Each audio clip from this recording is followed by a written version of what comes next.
Olá, benditos! Hoje nós estamos diante de um divisor de águas no Evangelho de Lucas.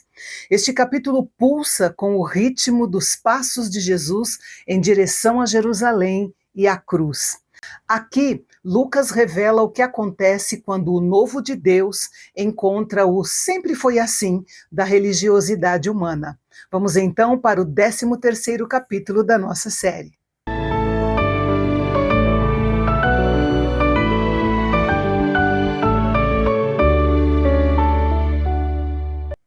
O capítulo começa com o comentário de algumas pessoas ali presentes sobre o massacre dos galileus promovido por Pilatos. O cenário havia sido de uma crueldade política e religiosa extrema, pois a execução aconteceu dentro do templo, o lugar mais sagrado para o povo. Pilatos não apenas matou esses homens, provavelmente zelotes ou manifestantes, como também profanou o espaço sagrado ao misturar o sangue das vítimas com o sangue dos animais que eram sacrificados. Acontece que, no pensamento da época, que era muito influenciado pelos textos como Jó e de certos salmos, acreditava-se que, se algo terrível acontecia com alguém, era porque essa pessoa havia cometido algum pecado terrível. Jesus, porém, quebra essa correlação direta entre a tragédia e a culpa individual, negando que o sofrimento seja um medidor de santidade. Ao fazer isso, ele retira o foco do julgamento sobre o próximo e o coloca sobre o estado espiritual de cada um de nós. Jesus ainda amplia o horizonte da discussão, saindo da violência política de Pilatos para uma tragédia acidental registrada exclusivamente aqui em Lucas, a queda da Torre de Siloé. Ao mencionar os 18 homens que morreram naquele desastre, Jesus confronta novamente o preconceito dos seus ouvintes. Ele não está interessado na engenharia da torre ou na perícia do acidente, mas na teologia do agora. Ele repete a mesma fala do versículo 3: se não se arrependerem, todos vocês também perecerão. Com isso, ele sela o argumento, seja por mãos humanas ou por fatalidades da natureza, a morte é um fato, mas o estado do coração diante de Deus é uma escolha que não pode ser adiada. Para ilustrar o que acabou de dizer, Jesus conta a parábola de uma figueira que por 3 anos não deu fruto nenhum. Quando o dono resolve cortá-la, entra a figura do cuidador da vinha, que pede mais um ano de prazo. Ele se oferece para cuidar dela, dando uma última chance para que a árvore reaja e dê frutos. Essa história é o equilíbrio perfeito entre a justiça e a paciência de Deus. A figueira somos nós e o adubo é o cuidado extra que recebemos hoje. O tempo extra que temos, seja um novo dia ou uma nova oportunidade, não é para o nosso lazer, mas para o nosso cultivo. Deus é paciente, mas sua paciência tem um limite. O fruto precisa aparecer. Na sequência, vemos Jesus ensinando na sinagoga em um sábado. Chegou ali uma mulher que vivia encurvada há 18 anos. Note o detalhe clínico registrado por Lucas, o médico. Ela não podia se endireitar de maneira nenhuma. Sem que ela pedisse nada, Jesus a chama e declara: mulher, você está livre da sua enfermidade. Ao tocá-la, ela imediatamente se endireita e começa a glorificar a Deus. Mas o milagre gera um conflito. O chefe da sinagoga fica indignado porque a cura aconteceu no sábado. Note que o conflito aqui não é apenas sobre a lei, mas sobre a prioridade da libertação. Jesus então expõe a hipocrisia de quem cuida do gado no sábado, mas se escandaliza com a restauração daquela mulher presa por Satanás há 18 anos. Jesus a chama de filha de Abraão, um título de dignidade que Lucas faz questão de ressaltar. Com isso, os adversários de Jesus ficam envergonhados, mas o povo se alegrava com seus feitos. Depois, Jesus usa a parábola do grão de mostarda para explicar a dinâmica do crescimento e expansão do reino de Deus. A mensagem aqui é sobre o contraste entre um início humilde e um resultado grandioso. O reino não se impõe pela força política, mas cresce silenciosamente pelo poder da vida que há na semente.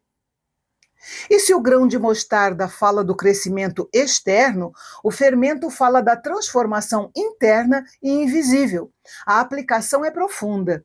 O reino de Deus não transforma o mundo por fora primeiro.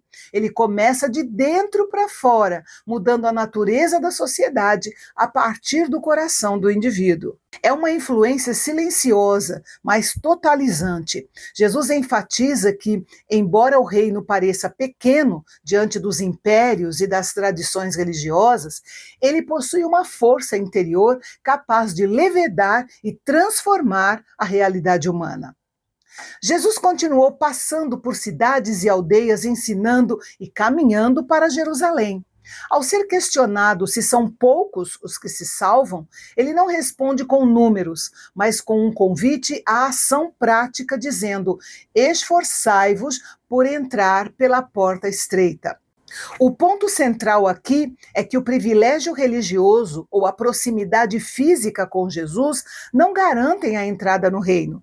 Também é um alerta de que a intimidade com o reino se prova pela obediência e não pela simples convivência religiosa. Jesus conclui com uma reviravolta. Pessoas de todas as partes do mundo ocuparão seus lugares à mesa no reino de Deus, enquanto aqueles que se achavam os primeiros serão os últimos. Ele avisa que muitos que se sentem garantidos na primeira fila da fé podem acabar do lado de fora, enquanto aqueles que são considerados últimos, os desprezados, os gentios e os pecadores arrependidos, entrarão com honra. Esse é um chamado à humildade e um alerta contra a autossuficiência. No reino, o que importa não é o lugar que você ocupa diante dos homens, mas a disposição do seu coração diante de Deus. Naquela mesma hora, Jesus recebe um aviso de perigo. Alguns fariseus dizem para ele ir embora, pois Herodes quer matá-lo. A resposta de Jesus é corajosa e profética. Ele chama Herodes de raposa e afirma que sua agenda não é ditada por ameaças políticas, mas pelo propósito divino. Ele continuará curando e libertando, pois sua jornada termina somente quando chegar em Jerusalém. Então, ao olhar para a cidade, o tom de Jesus muda da autoridade para o lamento profundo. Ele chora por Jerusalém, comparando seu desejo de protegê-la ao de uma galinha que tenta acolher seus pintinhos sob suas asas, mas eles não querem. Por isso, a casa deles ficaria deserta. Com isso, ele revela a tragédia de uma religiosidade que mantém o ritual, mas perde a presença de Deus. Ele alerta que o vazio deixado pela rejeição da sua visitação não pode ser preenchido por tradições ou esforços humanos. Mas ele não fecha a porta para sempre, ele a projeta para o futuro. Ao dizer que só o veriam novamente quando reconhecessem aquele que vem em nome do Senhor, ele transforma o julgamento em um convite ao reconhecimento. Lucas 13 nos serve como um despertador. Ele nos ensina que a teologia não pode ser apenas observação. Ela exige o movimento da jornada. O arrependimento não é uma punição, mas uma oportunidade. O sábado não é uma regra, mas um espaço de cura. E o caminho para Jerusalém, embora estreito, é o único que leva à verdadeira vida.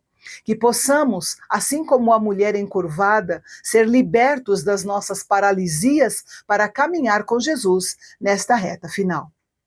E o capítulo de amanhã é o capítulo da mesa invertida.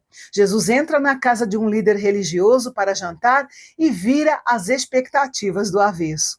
Ele confronta a aparência ao curar no sábado, ensina que a verdadeira compaixão não busca recompensa e revela que o reino é um banquete para aqueles que se reconhecem como pequenos. Mas atenção, para sentar-se a essa mesa é preciso calcular o custo, e o custo é um chamado para trocar o banquete do ego pelo banquete da cruz. Não perca o nosso próximo encontro aqui no Canal Bendito, o canal de Fala Fácil, onde a teologia é para todos.